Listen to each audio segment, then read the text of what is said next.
Welcome, everyone. Today we are going to explore the practice of shamanic healing.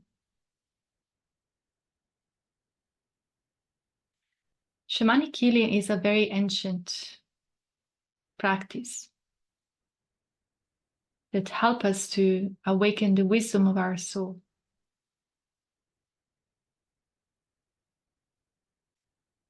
Shamanic work, the shamanic path is all about remembering who we are and remembering the connection that we have with everything.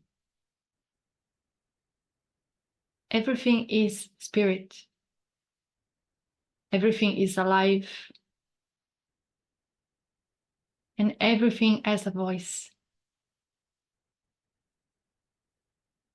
And when we expand our awareness, our consciousness, we reclaim our ability to listen to the invisible word.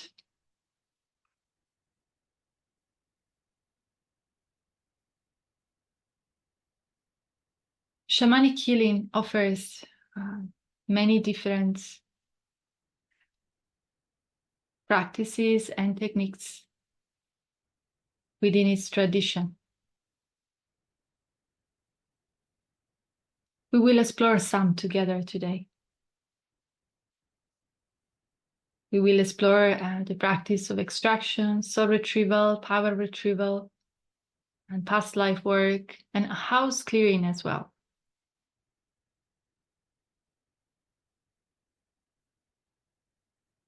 A shamanic healing session can take the form or the shape of a ceremony, or also of a more kind of traditional energy healing session, in which the client can simply lie down on a yoga mat or on a massage table and receive the healing.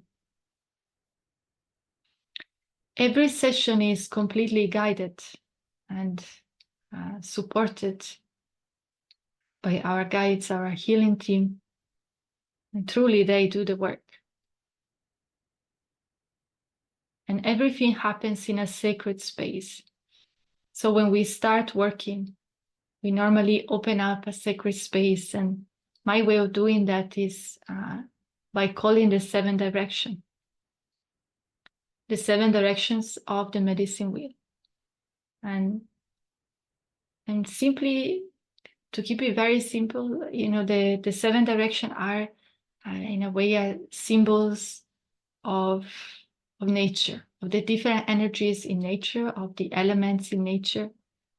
And in a way, when we remember that everything is a spirit, everything is spirit, we can consciously access and harness the energy around us. We consciously ask for support and help. So our intention within a session is very important.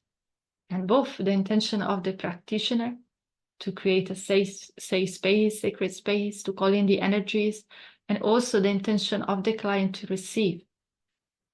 Because the work will follow the intention. And the session will unfold completely around the intention of the client, whatever that is.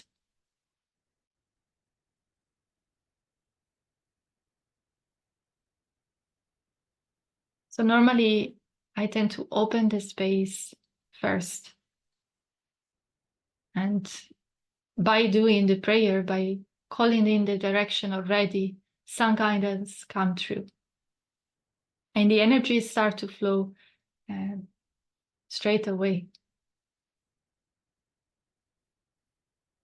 I often also spend some time with some grounding, because sometimes we have such a busy life, and then we jump into a session and we are still half somewhere else. So we want to bring all the energy into the space first and then do the work from the deep presence.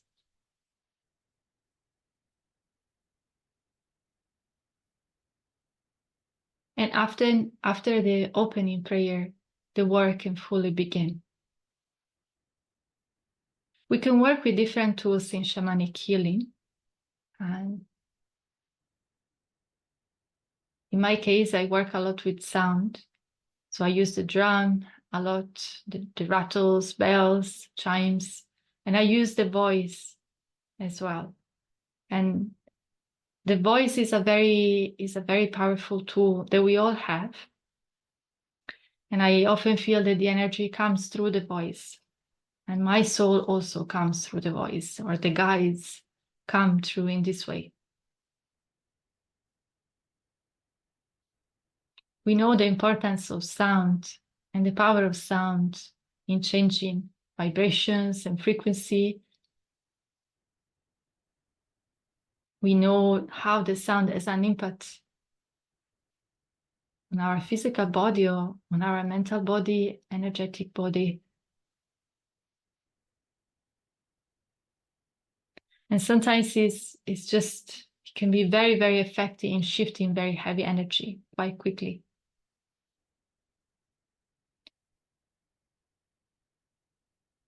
I also use natural stones, normal, or feathers. Natural stones are infused with the energy of the earth, and they are very ancient spirits. So they've been on the earth for such a long time, and they do remember much more than we as humans. And when we work with stones, we access their ability to ground energy, and also their ability to absorb old energy or dusty energy, anything that the physical body doesn't need anymore. So I normally place them around the body to support the work. The more we are grounded, the more the work can actually expand and go much deeper. Then I work with feathers, animal feathers. Animal feathers are, again, an embodiment of spirit. And nature in general is embodiment of the purest form of spirit. So when we work with an animal feather, we are working with a very clean and pure energy. And we can fan it around the body to clear the field. We can use it as a kind of knife to cut any cords, any attachments on the field. And that really helps us to move the energy and clear it also very well. Again, we trust the wisdom of the feather as well. Many other tools can be also incorporated, but for a general session, I will say, let's keep it simple for now. So as mentioned in the beginning, there are different techniques within the shamanic healing tradition. And we know there are many schools also within this tradition. And it depends also of the country of origin. There might be slightly some differences within the name of the practices or within the practices in general. And I personally follow the South American tradition. This is the lineage that I followed throughout my studies, and also is a lineage that is very connected to my soul.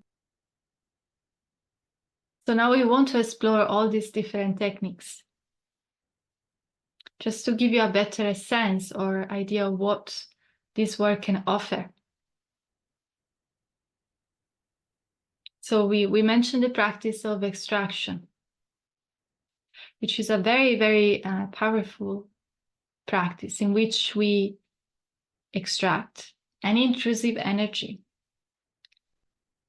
within the field, the energy field, but also within the physical body, the chakra system. It is quite like a deep energy cleansing, shall we say. But it goes very deep, and sometimes it touches also past life. And the practice of extraction, I feel that can be very helpful when we sense we sense blocked. We sense that our life somehow is blocked. And we feel these blockages or obstruction literally on our path or on the physical body directly.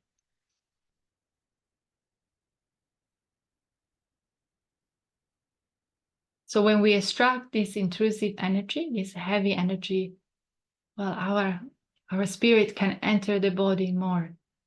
And the more our spirit is into the body, the more actually we can be in the flow.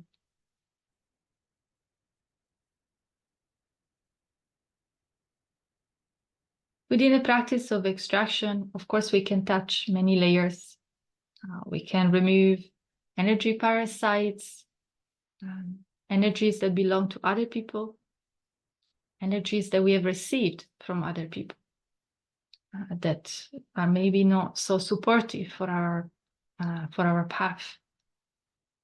We can also extract denser energy like entities, or thought forms, or implants.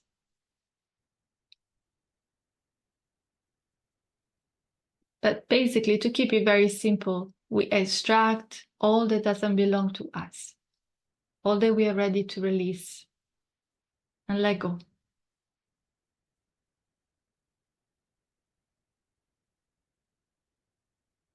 The more our energy field is cleansed, the more we are also able to integrate new energy, which leads us very smoothly into the practice of soul retrieval. And this is a very well-known practice and also very, very powerful. So when we work with soul retrieval, we basically are retrieving all the parts of our soul that we have lost in this life or past life also.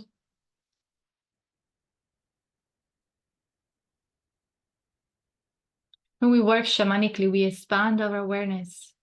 And so the time, as we perceive it in this human life, disappear. And so the past, the present, and the future become one linear time, as everything is happening at the same time. So we move across the time, basically. Because everything has an impact. Even if something is happening in the past, we still receive a ripple of the experience sometimes.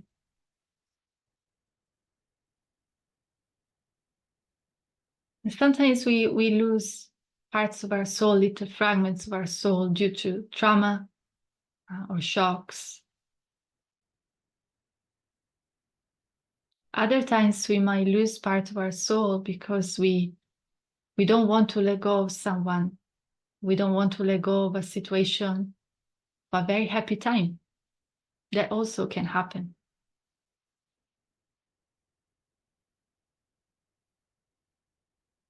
The more we retrieve part of ourselves, the more we can gain a sense of wholeness within our field and within our life.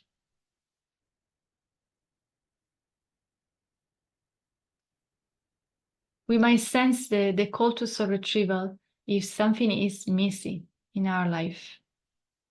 And even if we are not aware of this work, of this path, we might sense that after a certain relationship, we lost our ability to be happy. Or after a certain experience, a certain trauma, we lost our trust in the world.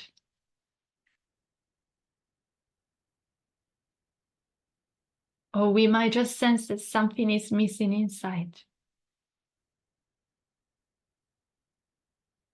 Also, if we have lost many parts, our field might become a little bit weaker. So it can be very easy for other intrusive energy to enter, because literally we can have some little holes around the etheric field. So the practice of soul retrieval makes us stronger. And in the world where we live, in its construct, it's very common, for sensitive soul to actually lose little fragments. And this practice can really help us to just call back all the aspects of ourselves, all our gifts, all our soul gifts.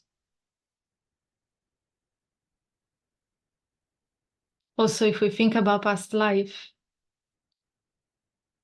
in the past, lots of things happen on the earth, and lots of trauma happen on the earth as well.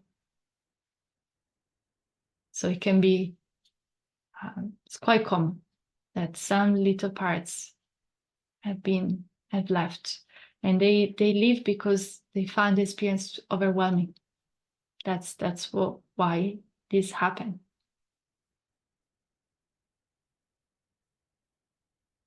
Sometimes we might lose our power as well, and we call this power retrieval, which in a way is similar to soul retrieval, but it's very specific.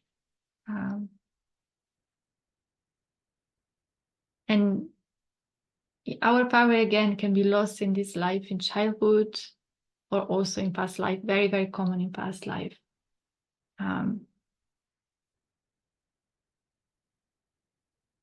As you already probably sense, all the practices are interconnected. So sometimes within the session, there can be more than one that come.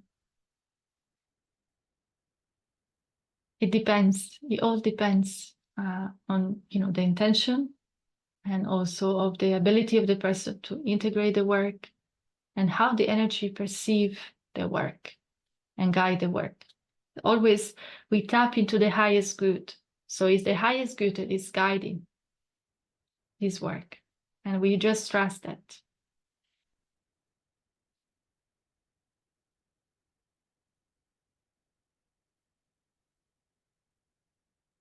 Very often, if we are doing healing work in this life, we've been doing healing work in past life,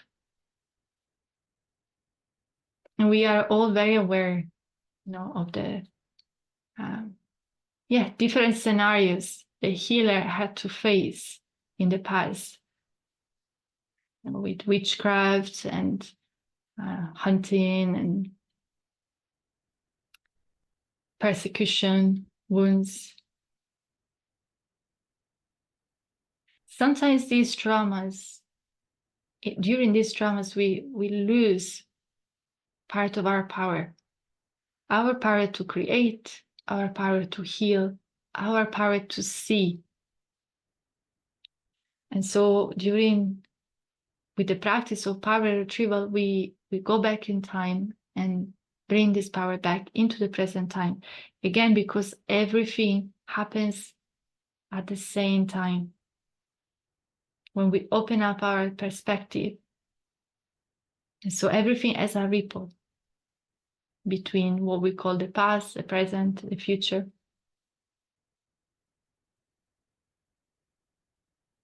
Very often, when we connect, when we retrieve our power back, it comes back into the solar plexus, or it can also come back into the third eye or the heart, but very common, the solar plexus. And sometimes we sense a hole inside as well. We might sense that, again, something is missing, or we kind of don't feel shielded within our solar plexus. It's very interesting how we all have the ability to perceive energy, even if we don't know anything about this work. Our soul remembers, our body knows. So even if the mind doesn't comprehend it, we might intuitively sense that there is something that is calling our attention.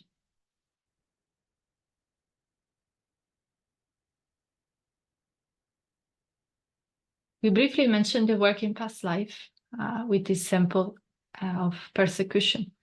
But again, the work in past life can touch many, many layers, and it can go very, very deep.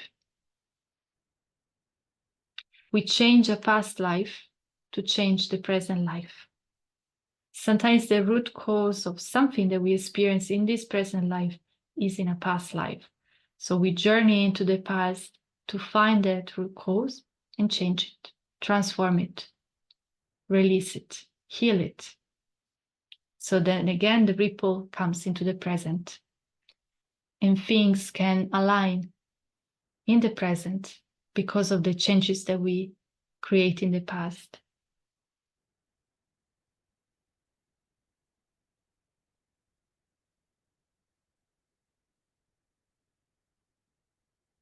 All this work can happen through journeys, shamanic journeys. And the journey, it is something that the practitioner can explore for the client, or if it feels appropriate, the client can journey with the practitioner as well. And everything is completely guided, of course.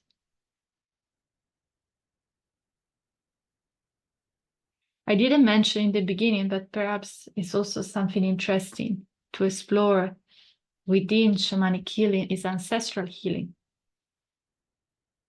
We know we carry so much from our ancestors. We are our ancestors in many ways. And sometimes, especially around this time on Earth, we are here to, cut the chains, close the karmic cycles for them as well, so that we can all start afresh as a collective. This means that even more we find ourselves to experience the wounds of our ancestors. They might come up for us to basically do something about and release them or heal them, transform them. And also, working with our ancestors is beautiful to understand how this work touches so many layers of reality. The work that we do has an impact on our ancestors and on our progeny as well.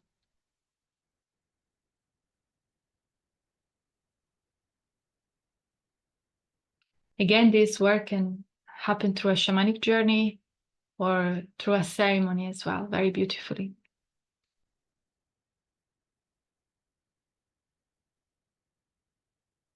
And we know if something that we experience is something connected to our line. Sometimes it's not that obvious, but if we look a little bit deeper, we might see the same pattern repeating, through our maternal line, paternal line. Often between the lines also there is a mirror. There is a resonance.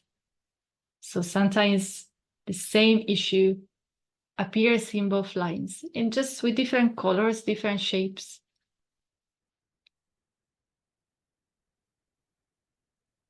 And so in this case, we travel across the ancestral line.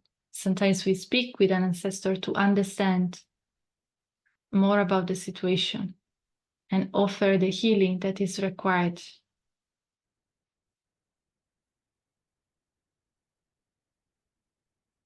I feel that we are all called to do a big job in this life,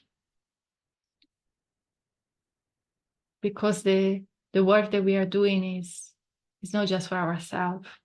Sometimes we might perceive our experiences kind of small, and we might sense that we are just our life, and all that we are shifting is all that there is, but actually there is a bigger picture in place here. And we are all contributing to this bigger picture in different ways, in different capacity. But it is a collective healing that we are doing. We are all doing that. And sometimes opening up our vision can actually help us to release a lot of stress and pressure and judgment. It can help us to, create a sense of acceptance and further compassion also.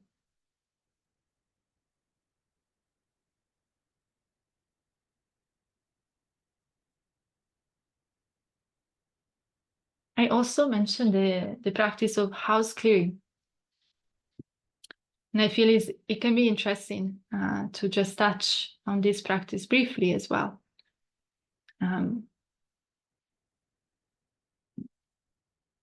Obviously, the place where we live is made of energy as well.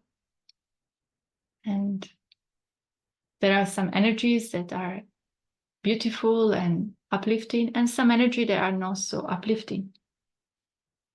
Especially if we live in a city, we have neighbors, there can be different energies moving through our space, our home space. And sometimes we might find some very intrusive one. And in this case, this practice of house clearing can really help. And during this technique, we clear energetically the house or the building or the land also. And we can do it in presence, or we can do it online from a distance.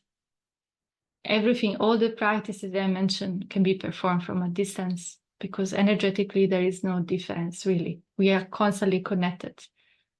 In fact, I would encourage you to try, if you have the chance once, to have a session, if you have not tried yet, to have an energy session, shamanic healing session from a distance, to expand also the capacity of the mind to perceive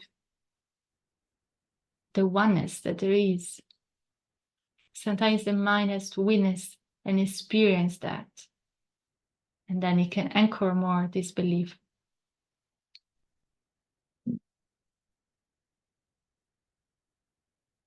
When we do house clearing, often we also release earthbound souls. And this practice specifically is called psychopomp work. And what we basically do, we open a space, we open a portal to the spirit world, so that the souls that are stuck on the earth can actually transcend. We help them move into their next stage. Sometimes they might be very confused, so in a way we counsel them. We encourage them. We really take them, by hand where they need to be. And very often the earthbound soul are just souls that are lost and don't know where to go. So they don't want to do any harm. But their presence creates interference within the space, and we might pick up emotionally, energetically on their stuff, on their trauma, or what they are experiencing. So their presence doesn't allow full flow within the space. Sometimes we also find heavier energy, and we also deal with that. And they can create much more interference. They can create an atmosphere of quite negative, no? Of anger, of rage, aggressiveness, or deep fear.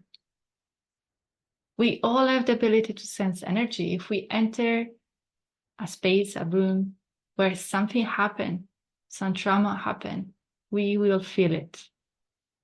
We might sense just that we don't like the space much, or we don't know why, but we will sense it. When we do work with the house, we touch, again, different layers. So sometimes the cause of the interference comes from the previous occupants, or it comes from a very, very ancient experience of the land. It's very common. I notice in the UK that sometimes, in my experience, or probably in the world in general, there is maybe in ancient time there was a sacred site. Then the sacred site, became a church. Then at some point became an hospital, and then eventually it became like an office building. So and because normally nobody does any energy work in between these changes, so there is so much that the place is being carried. And because we are also in the years of ascension, in a way, the earth is ascending, she is releasing more. It's time to clear. We feel it inside our body, inside our experiences, but it's the same is happening for the earth. We are moving on a parallel path. So now even more, we are invited to clear this lands of all these layers.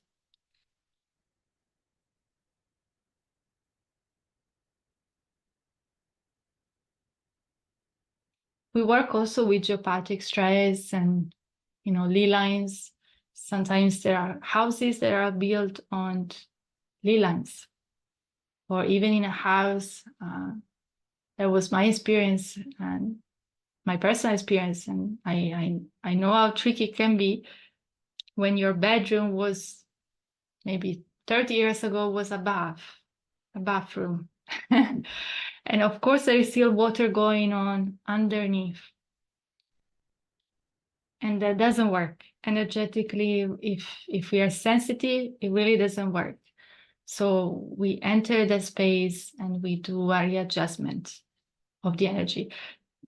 With most of the spaces is fine, but also when that is the case, sometimes it's really just a matter of changing the house, especially if you are very sensitive. Geopathic stress can be a bit tricky.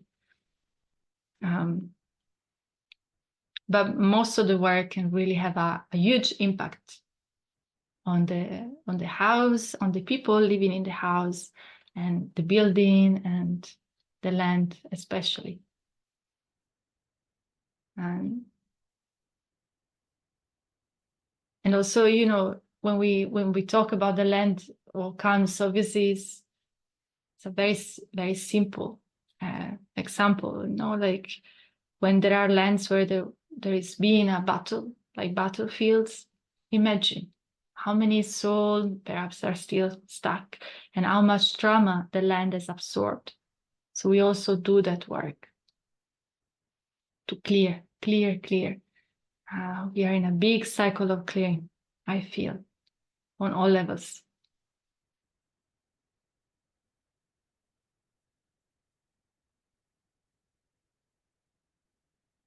So this is just a little kind of overview of the practice of shamanic healing. And of course, this is it's a beautiful and infinite practice. And there can be so much to say about it. But I just thought that with this, just little chat, perhaps you might have some further information or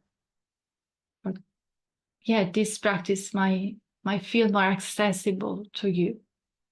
When we do shamanic healing, we always incorporate some form of restoration.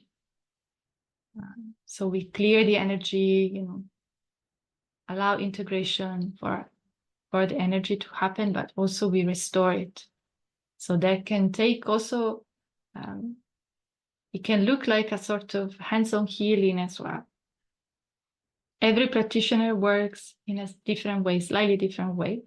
But I personally normally add a little bit of hands-on healing at the end if I feel that is appropriate. And within that, we call the energies that can be most beneficial for the person.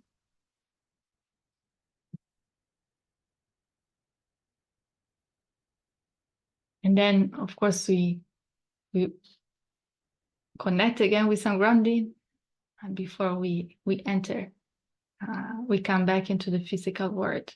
We close the space, and just normally have some water, and offer some water, and then we return. It's always very interesting to do some journaling after a session, because we want to bring everything into completion so that the mind doesn't go back into things and ruminates the energy. So we can do the journaling to close and just send gratitude to the energy and follow any sort of guidance that perhaps came through. This is also important and very empowering. Sometimes there are little things, like maybe an offering in nature, or it can be, take a little action that is suggested by the energy. Symbolic, normally they're very symbolic, but it's also important to close the work. Ultimately, the practice of shamanic healing aims to empower people. And even if we join as a client, well, we still are a soul that carries a lot of wisdom and knowledge. And the purpose of the work at its core is empowerment. This is my understanding. We empower ourselves by remembering that we have a choice, by remembering the illusion of this world, and by choosing to see through this illusion, whatever that is. We empower ourselves by remembering that we have a soul and we are a spirit, and everything is spirit at its core and essence. And we have the right to live the life that we want to live. We have the right to be happy, to experience love and joy, abundance in every form. We do have the right. And so in a way, this practice invites us to reclaim it, reclaim who we are, our space on the earth.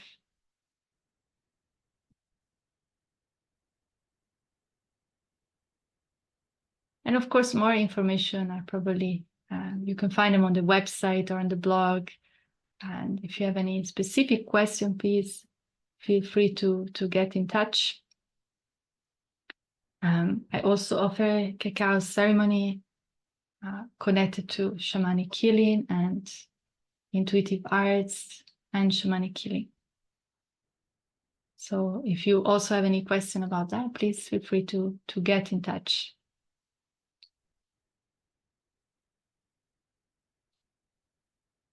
Thank you so much for listening and joining me today.